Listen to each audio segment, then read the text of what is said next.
What's going on, everyone? Anthony Drew Gary here, host of the How To Show, where we talk about optimizing life, money, and happiness one how to at a time.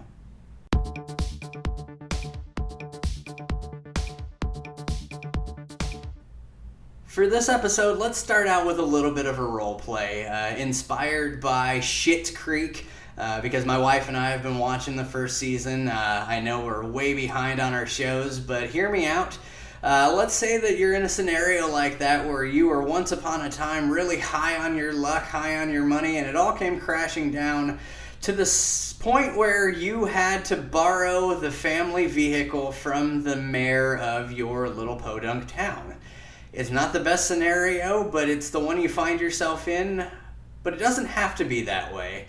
I want to talk today about how to affordably purchase used vehicles, and I'm going to do so with the help of a friend of mine. His name's Jeremy. He writes over at Personal Finance Club on Instagram, and so we're going to switch over and look at one of his little details on how to drive for less than $100 a month. So hold on with me. We're going to switch over to Zoom. So this graphic details the title episode for this show, How to Drive for Under $100 a Month. And at first glance, this really struck me as, can he pull this off? And then he basically goes line by line in the same sort of methodology that I've used in my own personal life to buy used cars.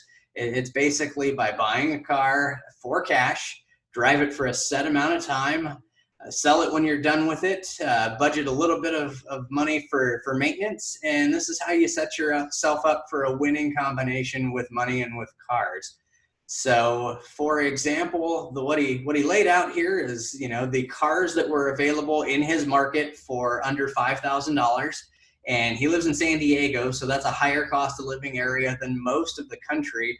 But if he's able to find $5,000 cars there, I feel pretty confident that in most of the country you can find $5,000 cars. And to make it even a step further, it wouldn't be out of the question, I don't think, if you were a cash buyer to look at $5,000 to $7,000 cars with the intention of offering $5,000 cash and buying the car. So before you make one of these purchases, I recommend getting a car checked out by a third-party mechanic, somebody who is impartial to the deal, doesn't represent you, doesn't represent the seller, just somebody where you can buy an hour or two of their labor time in their mechanic shop, and they can give you their opinion of whether or not they think this car is worthwhile. I would frame the question to them in a hypothetical, what would it look like if you had a 16 or a 17-year-old? Would you trust them in this vehicle?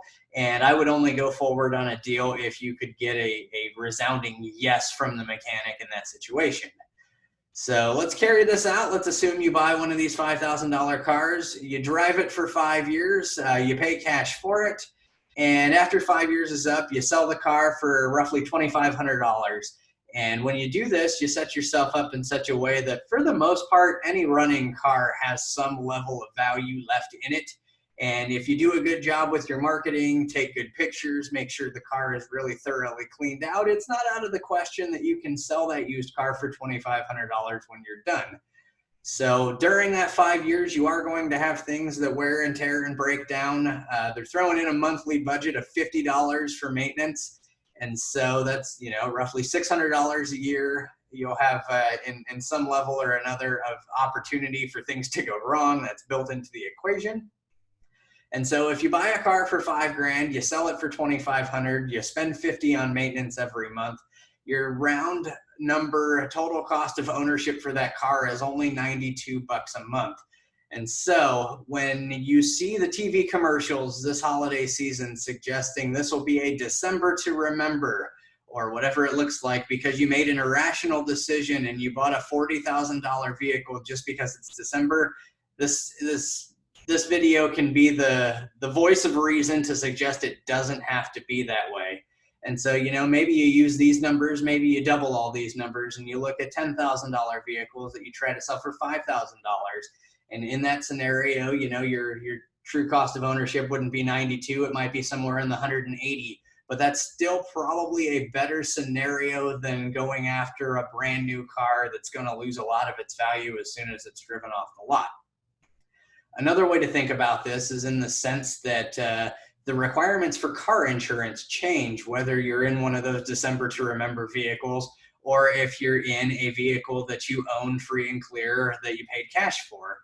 You do not have to carry full coverage on a car that does not have a loan against it.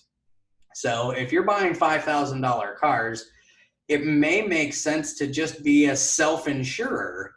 What I mean by that is that assuming you've got some level of an emergency fund sitting around, instead of paying several $100s extra per year for the auto insurance company to take on the risk of you wrecking that car and having to be paid out for it, there's an opportunity there for you to consider whether it makes sense for you to pay less in insurance and take that risk on yourself.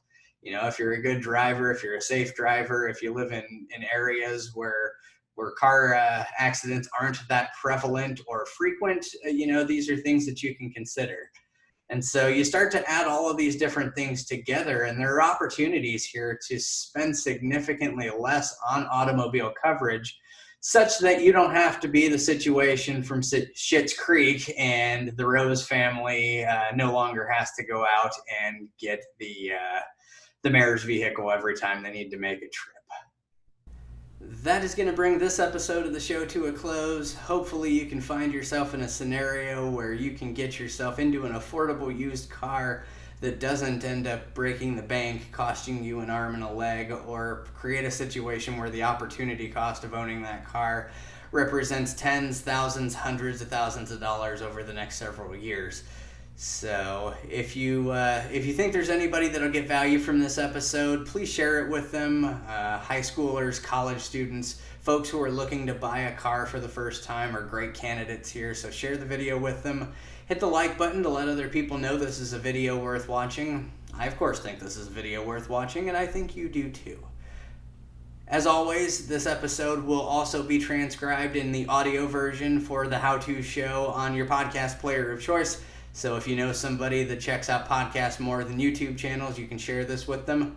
And if you have an idea for a future topic on the show or have any feedback for this episode, leave me a comment down below. I will respond to all of those and have a good time doing it. Until next time, this is Anthony Drew Gary, host of The How To Show, signing off.